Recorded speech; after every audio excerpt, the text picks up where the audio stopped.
My name is Michael Deller. Today I'm here with my old coach from St. Pius. Curtis Flakes, head football coach at St. Pius High School. All right. So you coach football. So what are like the shared goals of the community? Yeah. So the shared goals of the community of the football team is one, academic excellence. That's something that we require and demand from our student athletes. We feel like they're, again, student athletes, not athlete students. So academic excellence is one of those goals. With that, our team goal for GPA is a 3.5, and that's what we want the cumulative to be for every member of the program from C team up to JV and varsity is overall 3.5. Another one of our shared goals is winning a state championship. So that's one of those goals that we set forth at the beginning of the season, and allowing our athletes to understand the importance of doing all those things that lead up to that moment. So overall, obviously we have multiple goals throughout, but those are the two shared goals from the community of our players and coaches that we share: academic excellence as well as a state championship. Gotcha. And why does the group exist? So the football team exists for several reasons, similar to multiple sports programs. It's just an outlet for our students to be able to do something outside of the norm of a typical structured educational environment. And so it exists to allow students who do want to venture off and do more and maybe participate in sports in college to have that opportunity and that avenue to do just that through the game of football. Exactly. It also exists because the program is like a mentorship program, so you have a lot of young men and women who are able to get that mentorship from coaches. Exactly. So it's deeper than just a particular sport that an athlete might participate in. It's the community that it provides for those individuals. So you might have someone who's typically a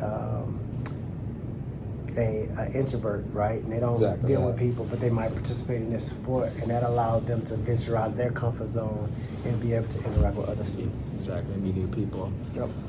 So you kind of explain what it does. So how long have you been coaching at St. Pius? So I've been coaching at St. Pius. This is my third season here at St. Pius as the head football coach. Okay, and then how long have you been coaching as a whole?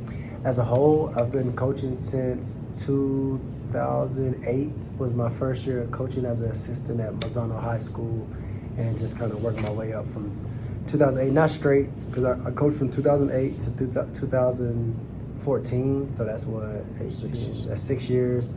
And then I took a break and didn't coach for a while. Then I coached at West Mesa for a season, 7, and then this is my 10th year of coaching. 10th year of coaching. Yep. And what do you do?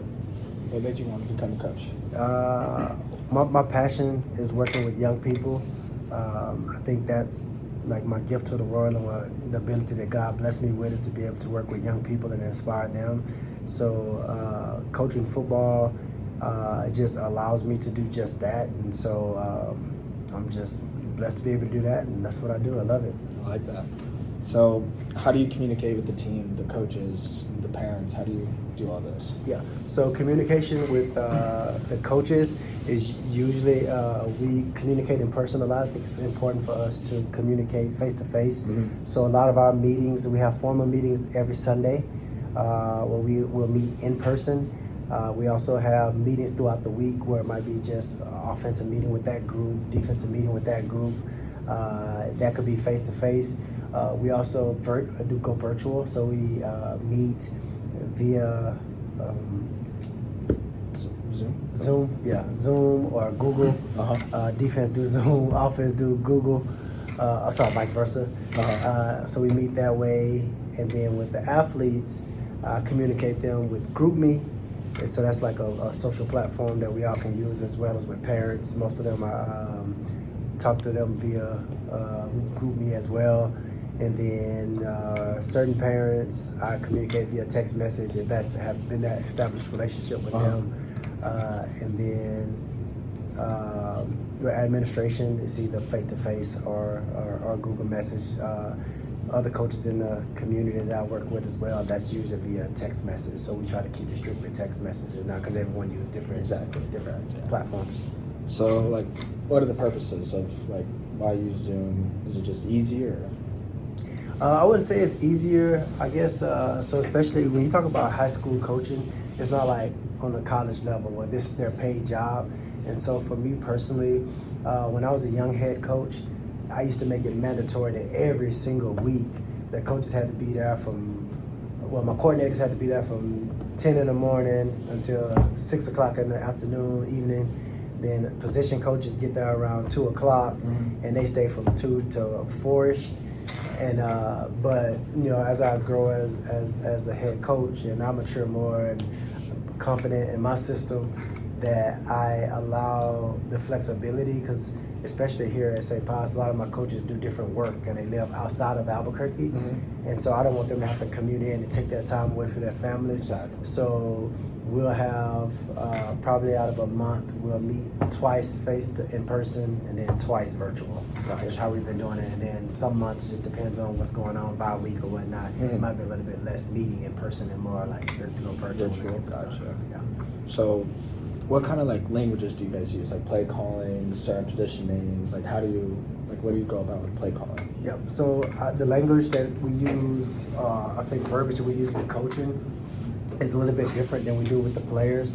Obviously with coaching it's more advanced conversation, but we make sure there's an understanding that the way we talk about it can't be spoken to the kids in that language because they may not understand it, may or may not understand it. Correct. So we use a lot of football terminology as far as like X's and O's, things like that. When we talk about the relationships with the kids, that's a little bit different conversation. We try to use like a holistic standpoint when we are talking about the kids and like truly nurturing and fostering their growth. So we don't talk about our kids like they're statistics or numbers. We talk to there being human beings and also other outside factors that could be going on in a person's life that might influence the behavior that they're displaying to us. So we definitely use a holistic approach when we are talking about our kids and more of a like from a health-based perspective. So we're talking about our kids. So last year on defense we ran a 2-4, which was the two linemen we ran a 3-3.